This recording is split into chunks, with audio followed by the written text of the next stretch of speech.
இன்னைக்கு ஹெல்த்தியான ஸ்நாக்ஸ் பார்த்தீங்கன்னா, கருப்பு கொண்டைக்கடலை, கொஞ்சம் வெள்ளை கொண்டைக்கடலை இருந்தது. 2த்தையுமே ஊற வச்சத அப்படியே வேக வச்சு சுண்டல் செய்தாச்சு. 2 உருளைக்கிழங்கு இருந்தது. இது வந்து வெங்காயம், தக்காளிலாம் போட்டு இந்த தக்காளி தொக்கு செய்வோம் இல்லையா? அதே மாதிரியே அது கூட உருளைக்கிழங்கு போட்டு செய்துட்டேன். அது கூட ரைஸ் போட்டு மிக்ஸ் பண்ணி லஞ்ச் பாக்ஸ் வந்து பேக் பண்ணியாச்சு. நான் மதியம் பார்த்தீங்கன்னா, இதில ஒரு 2 கரண்டி அளவுக்கு சாதம், அதுக்கப்புறம் சுண்டல், ஒரு 2 கேரட் வச்சு சாப்பிட்டப்ப நல்லா பசி அடங்கிடும்.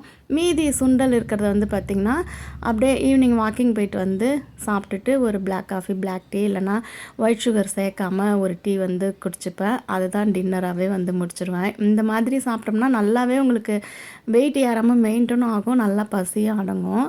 காலைல பிரேக்ஃபாஸ்ட் பார்த்திங்கன்னா, ஒரு சப்பாத்தி அப்புறம் தேங்காய் சட்னி செய்திருந்தேன். இந்த சுண்டல் வேக வச்ச தண்ணி இருக்கு இல்லையா, அதை வந்து கீழேலாம் விடாமல் அது கூட 2 லிட்டர் தண்ணி சேர்த்து செடிகளுக்கு விட்டோம்னா செடிகள்லாம் சூப்பராக வளரும். ட்ரை பண்ணி பாருங்கள்.